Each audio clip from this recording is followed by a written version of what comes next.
Thanks, folks, for coming. It's good to be here. Nice to see everybody. I'm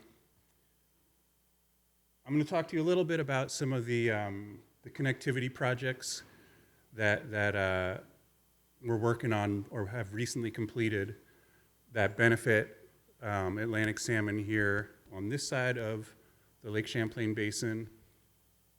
But before I start, I can't emphasize enough how important the partnerships are to getting any of this work done. And this is a very partial list, and I'm sorry, there's already people here.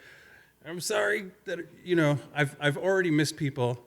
But I can't possibly overstate the importance of these partnerships. It happens to be me representing the Fish and Wildlife Service talking about these projects. It could be easily any number of other partners from a whole host of organizations whose contributions were just critical to making any of this work happen. So I'll just state that out front. I mean, I can spend a half hour just talking about that, but we're going to talk about connectivity projects instead. So first of all, there's the question, what is connectivity? Why do we care about it? Why is that my job? And Dave, what the heck are you doing? A way to look at it is to think about free-flowing rivers first. So in a free-flowing river, we have what some people call natural stream function. A river is not just a sort of stationary object, obviously. It's a dynamic system, and it's a conveyor. It's a conveyor not just of water, though, but of sediment. It's a conveyor for debris. It's a conveyor for logs, for trees. In a free-flowing river, you have a natural temperature regime. So in other words, the water temperature is not affected by things that people have been doing. In a free-flowing river, they tend to be a little more flood resilient as well. Rivers that can access their floodplains tend to be more resilient in terms of floods. And that becomes more and more important when we consider things like climate change and more frequent storms that are expected, et cetera. When we look at a river that's been dammed or is impeded by failing culverts, for example, what we find is that, in fact, fish and other aquatic organisms obviously can't pass those barriers. You get sediment deposition upstream of those barriers. You get increased water temperatures because water is impounded or ponds upstream of these impediments, and then it spreads out, it starts moving more slowly and has more time to heat up. These areas become more flood prone. And so in the work that the U.S. Fish and Wildlife Service is involved in for these connectivity projects, our focus is really aquatic organism passage. However, there's a whole host of other co-benefits that you'll see. I mean, dammed rivers, you get increased pollutant accumulations, increased algae blooms, reduced water quality, reduced oxygen, et cetera. Here you can see a river before and after a dam went in. You can see how the water sort of is impounded. That water has a chance to heat up, it's moving more slowly, and the habitat is totally altered. Culverts can act basically as dams, and culverts they're a more pervasive problem. I can't say they're a bigger problem, but they're a more pervasive problem. Here's a photo of a map from 1897 and 2003 of the same area. You can see how many more roads are there. There's just more people. And every time a road crosses a river, you're gonna have to have a bridge or a culvert, and there's many, many ways that culverts can basically effectively serve as a dam. What we see most often is this. So you see there's a drop on the downstream side of the culvert. Often that happens from being undersized, which you can see over here. The water ends up shooting out like a fire hose.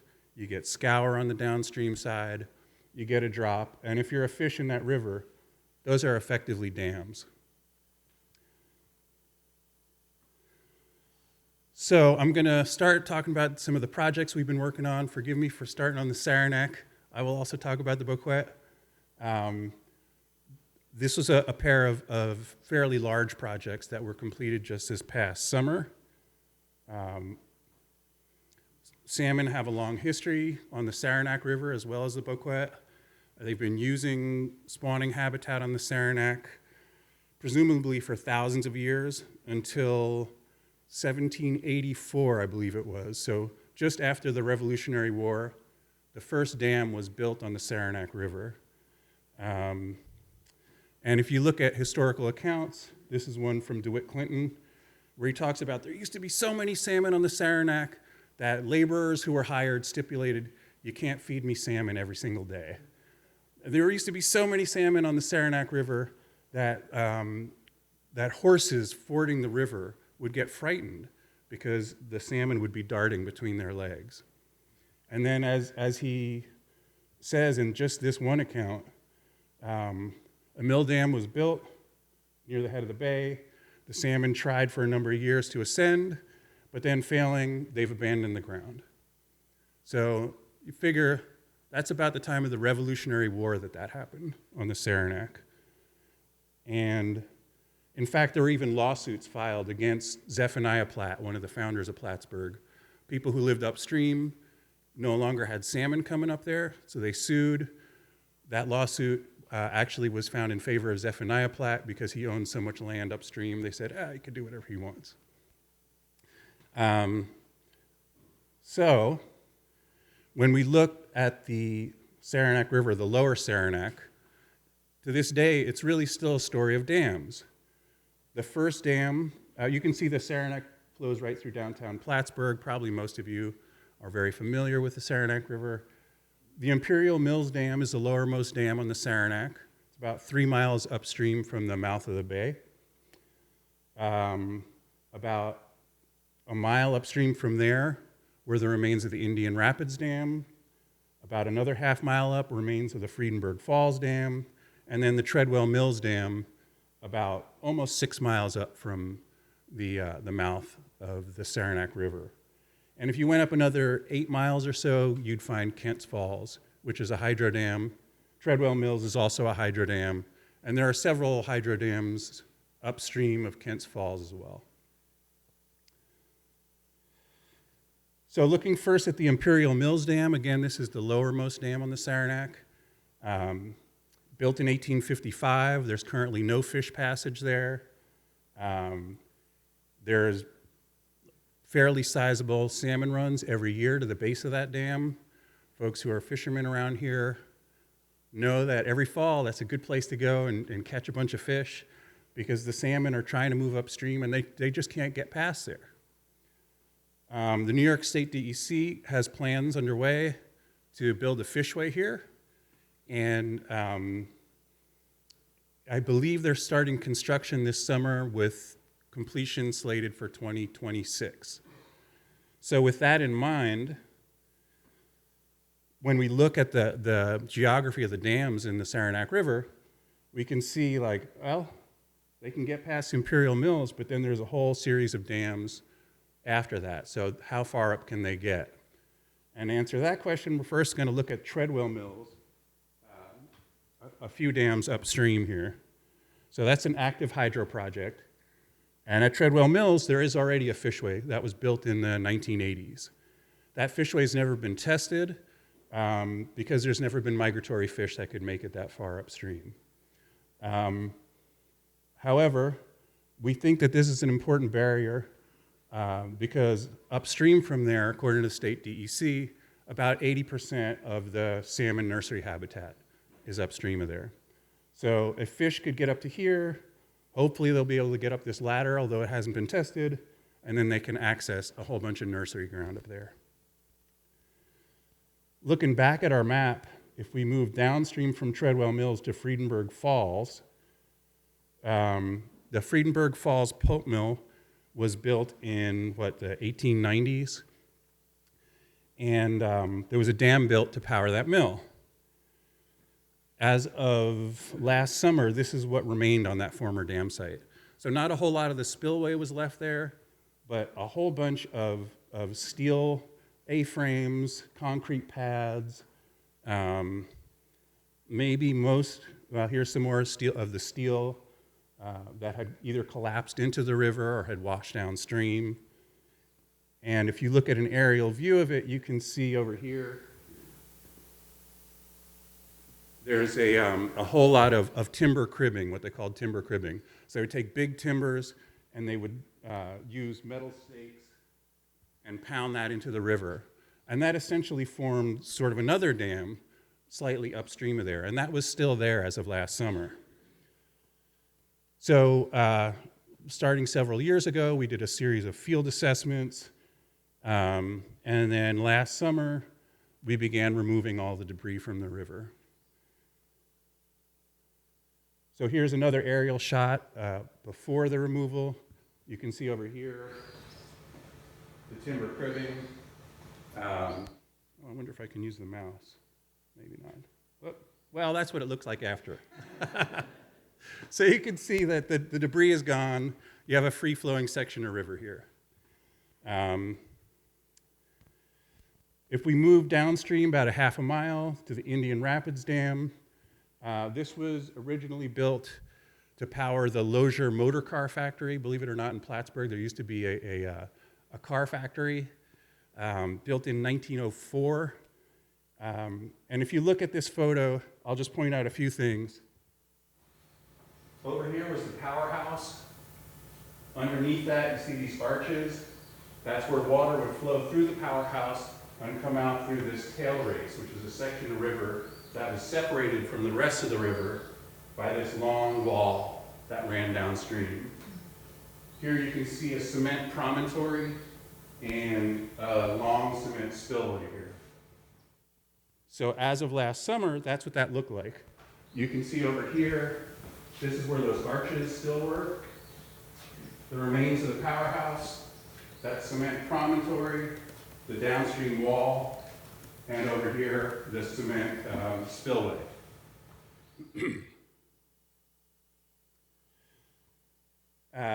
You can see that the spillway was breached. That was intentionally done, we think, in the 1950s. The breach was a little under 50 feet wide in a section where, if you included the powerhouse, the river was about 200 feet wide. And this was not only a drop that was impassable for fish, but also a velocity barrier. So you can see here. So we worked with the dam owners, received some critical funding from the Basin program, from the dam owners, from New York State Electric and Gas, from the U.S. Fish and Wildlife Service. A whole host of partners came together, and we also removed some of the ancillary structures there. What we didn't remove is that downstream wall.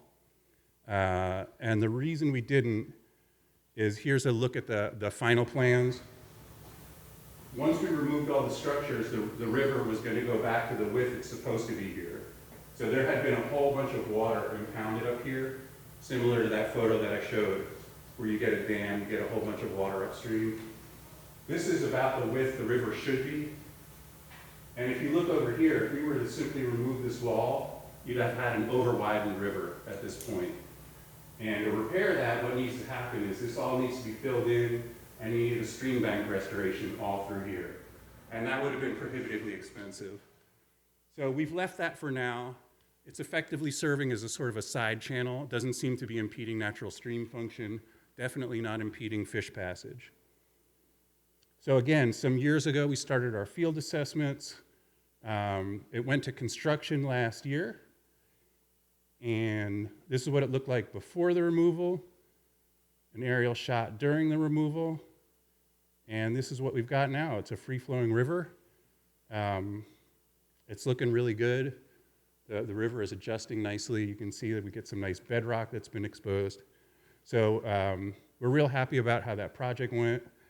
Some of the continuing work at these projects, at the Indian Rapids site, it's now fish passable. Trout Unlimited is currently working with engineers to get universal fishing access at a couple locations there. The former dam site at Friedenberg Falls is now clear of all the wood debris and the steel debris. And we're considering an additional fish passage study here because there's still some bedrock which may or may not affect fish passage. In 2024, as telemetry, so this summer, there's going to be a telemetry study over the two former dam sites as well as over the never-before-tested fishway at Treadwell Mills. The dam owner at Treadwell Mills is going to be funding that as part of their FERC relicensing process. So the Federal Energy Regulatory Commission issues their license to operate a hydro dam. So they're going to be doing this telemetry study. And in 2026, we should have a fishway completed at Imperial Mills. And for the first time since the Revolutionary War almost, we're going to see migratory Atlantic salmon moving up the Saranac River, hopefully as far as Kents Falls. So real excited about this project. I'm going to talk a little bit now about the Boquet. Yeah.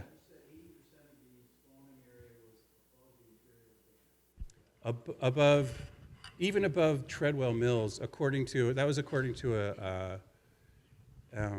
DEC report. Yeah, and actually, Lori may be able to answer more questions about the habitat upstream of Treadwell than I can, because I think, wasn't there no, not yet? You didn't go that far up, okay.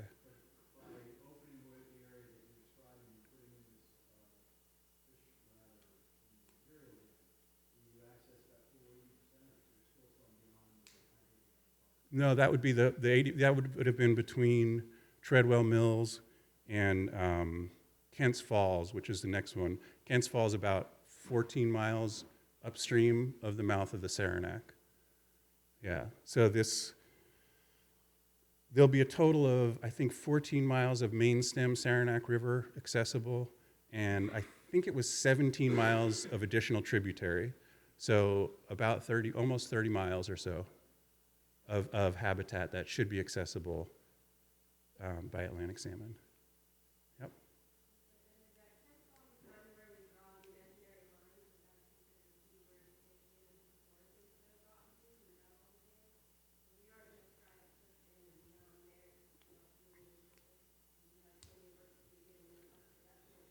Yeah, thanks, Nicole. Yeah, an important point.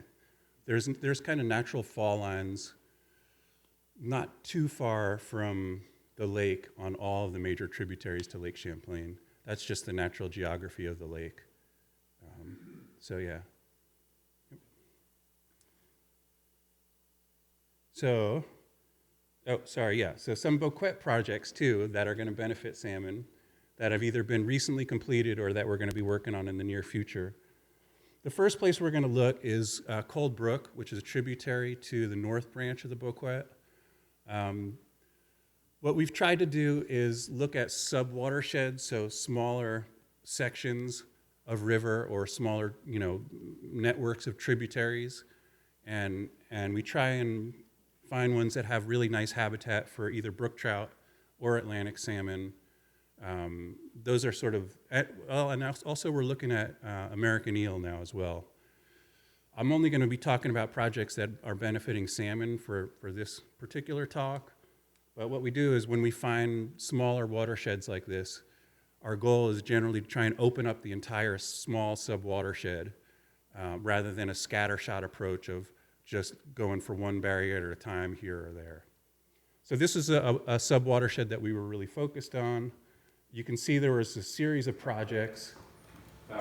There was a dam on the lower part of Cold Brook, a couple of culverts here, another one here, another one here. And what's really neat, and we feel really good about this, is upstream up here at, is that Route 9, I think it is? There was a DOT project. The DOT was planning on doing a retrofit, so they were going to just repair a culvert that was there that was failing and is undersized. And they had read about some of the work that all of our partners and the Fish and Wildlife Service have been working on. And the biologist working for DOT said, instead of just repairing what we got there, we should replace this with an appropriately sized one because fish passage is an issue now on Cold Brook. And so DOT, so there's momentum that builds. as we work on these projects. So that's really sort of a satisfying aspect of working on a sub-watershed level like this. So first we'll look at the dam. This was on the lower section of Cold Brook, a small dam that was built to impound water for the Reber Fire Department. There was a dry hydrant there. That dry hydrant was only functional certain times of the year. It would freeze up. It would also silt over. So we approached the fire department, and working with them, working with Sean in the town of Willsboro, we added 2 new dry hydrants on the main stem of the North Branch in locations where it'll be usable year-round. And we also replaced the one next to the fire department, which will be seasonably useful. I don't know why I can't say that word. So, you know, part of our goal here was to not only benefit the local ecosystem, but also the local community, right? So we were able to do that, and then the U.S. Fish and Wildlife Service Mobile Action Team came in and did the implementation of this dam removal. This is a fun little, let's see if I can get this to play. I wonder if I can. Maybe I can. Hey, there we go. So this was years and years of work, basically compacted into just a few seconds of very satisfying section of dam being pulled out of the river. That was a good day. Anyway, there's the dam getting removed. This is what it looked like afterwards. Here's a before and after photo. And you can see a free-flowing section of river. What's nice is that there were salmon redds found just downstream of this dam on the main stem of the North Branch Boquet. And now salmon can get up past where this dam used to be. Another project, this is on an unnamed tributary, just a little bit upstream of where that dam used to be. These are a couple of culverts that go through some agricultural land. We've been working with that landowner. We're going to be replacing the big failed culvert you see on the right and just simply removing the one on the left there. We're going to have something appropriately sized that'll be fish passable. A logging road on the main stem of Cold Brook. This one here, sorry, go back a minute. This one we're removing this summer. We've got funding from the Nature Conservancy, Fish and Wildlife Service, and the Basin program.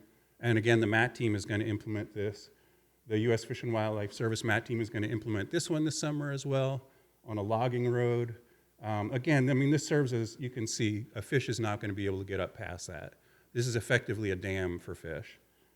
We're replacing this with a prefabricated bridge, funding again through the Nature Conservancy and the Basin program and the service.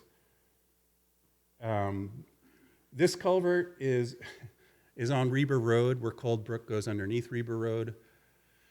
This is a real problem culvert.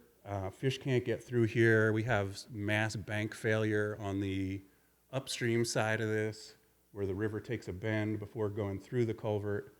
This is a shovel-ready project. We're just looking for funding to implement this one, and we're hoping to find a way to get this project completed in the coming years.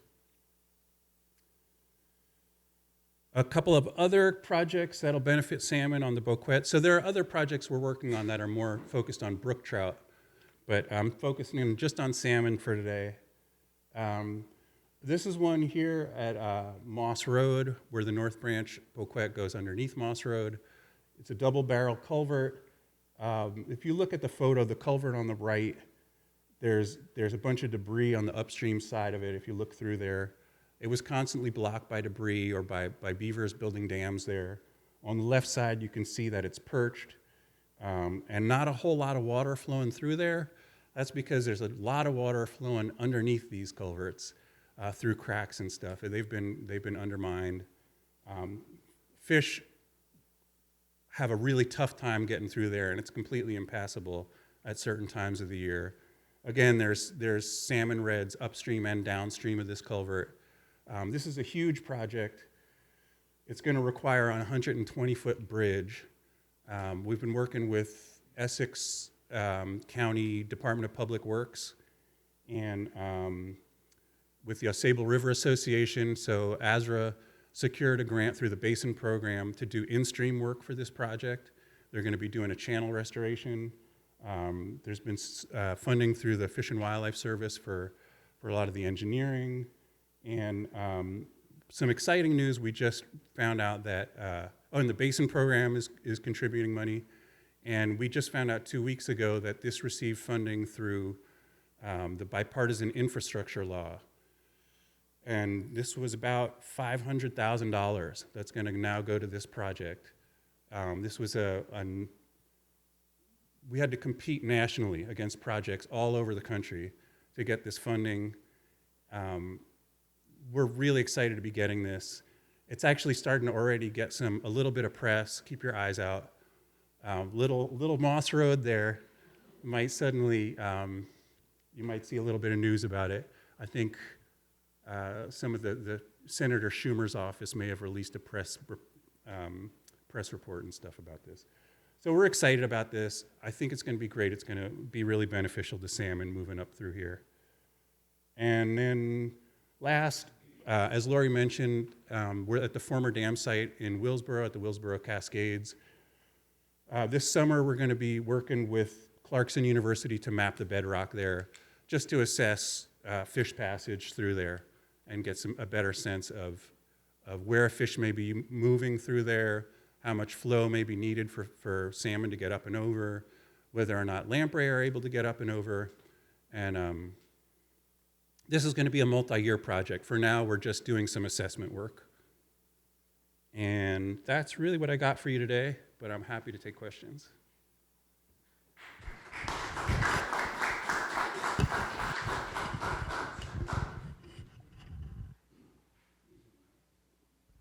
Yeah, I'm cold too.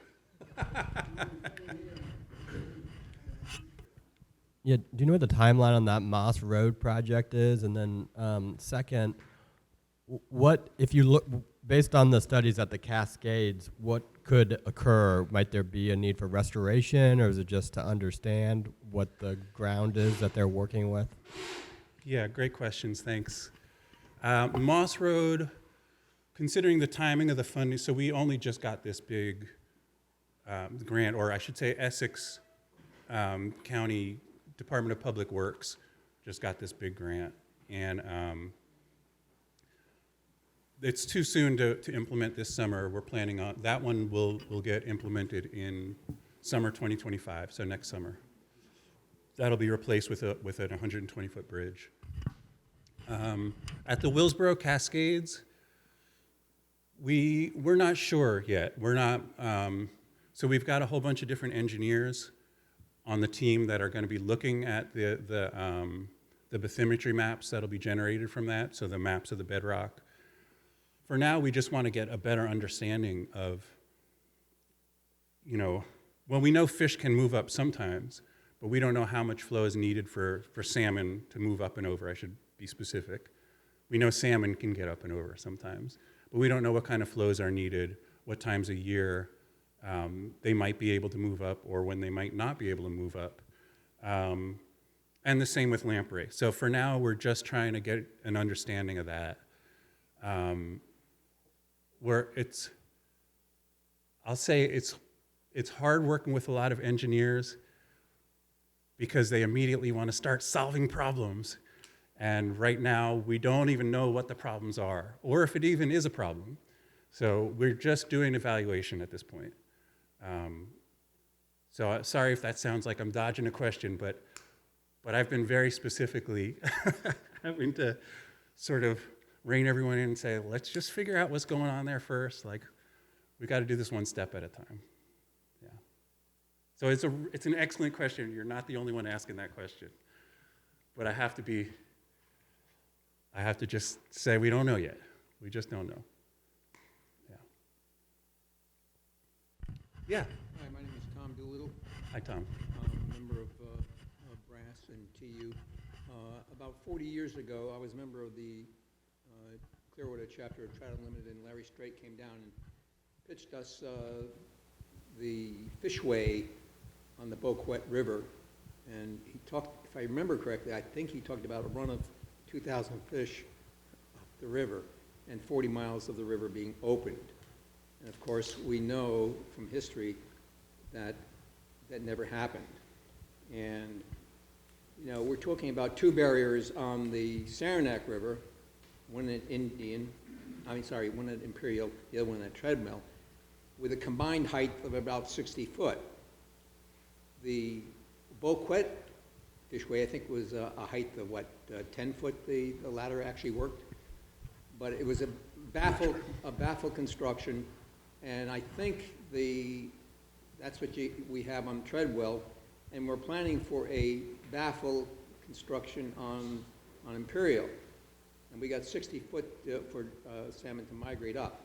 I'm wondering what studies and what assurances are people, the public, taxpayers going to have that the fishway at Imperial is going to work.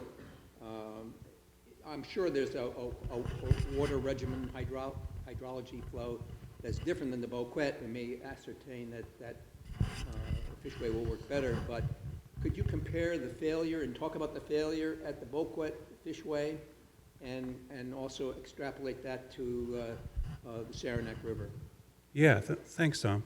It's a great question. I don't know a whole lot about when the Boquet, when the Willsboro Dam was removed.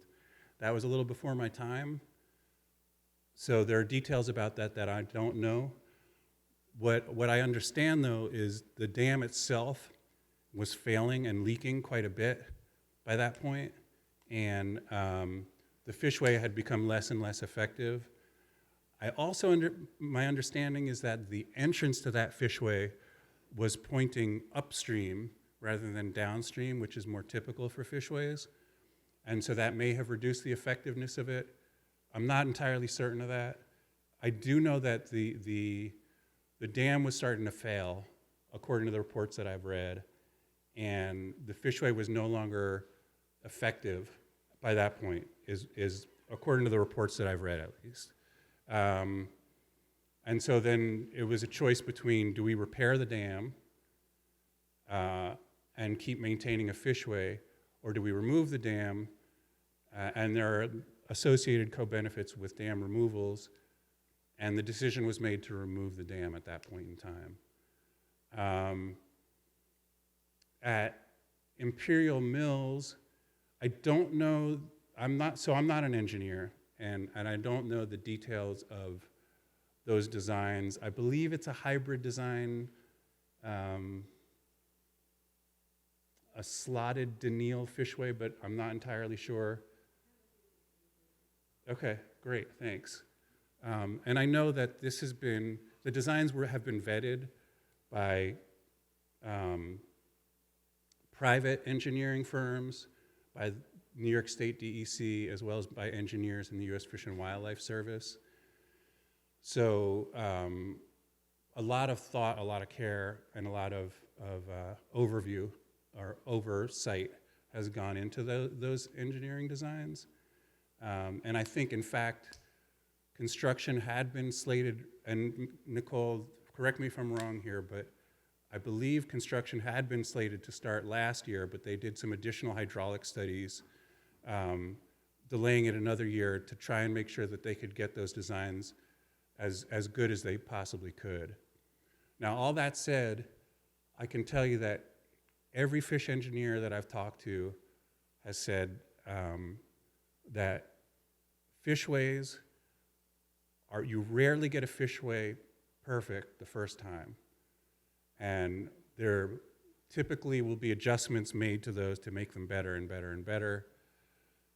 I also know that according to the studies and the reference materials they were using, some surveys have shown that with Atlantic salmon, so with that specific species, and with the modern fishway designs, their goal was to be up to 80% effective in terms of passing fish.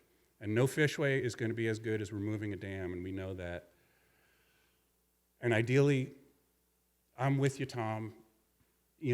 ideally, Imperial Mills would just be removed. Unfortunately, that's doesn't seem to be a political reality. So trying to get the best that we can with what we've got, and trying to go for that goal of 80% effectiveness, passing fish there. So I hope that answers. That's as best as I can answer your question. If you've got a follow-up question, I'd be happy to take it, though, Tom. Yeah. The gentleman that's doing the telemetric studies on the treadmill van, I think he's from some company, Normandin. Mm-hmm. What is it? Normando. Okay. In any case, I asked him, was there any fishway on the East Coast that you felt was successful? He says, only elevators. And this is his livelihood, fish passage. So we've got 60 foot on the Saranac River that fish have to navigate.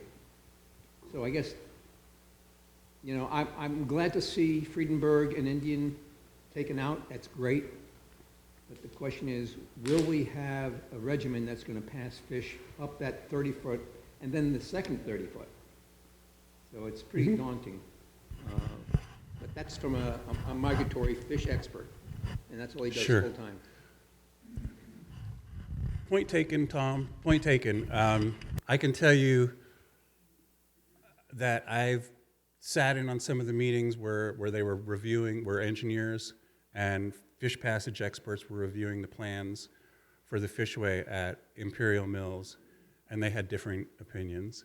And I think if you get, so in my experience, if you get 10 engineers in a room together and ask them about a problem or a design, you're going to get 10 different answers. So I'm not saying the guy from Normando or the woman from Normando is mistaken or wrong. I'm just saying that theirs is not the only perspective. And I'm not an engineer, so I can't, I guess maybe I'm being too evasive and trying to get myself off the hook. I can't speak to that, but I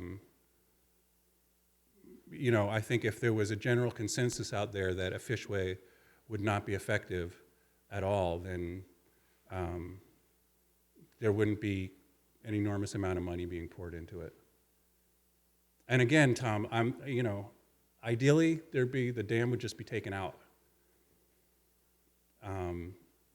Currently, that just doesn't seem to be a political reality or possibility. Currently, which is not to say in the future that might not be possible.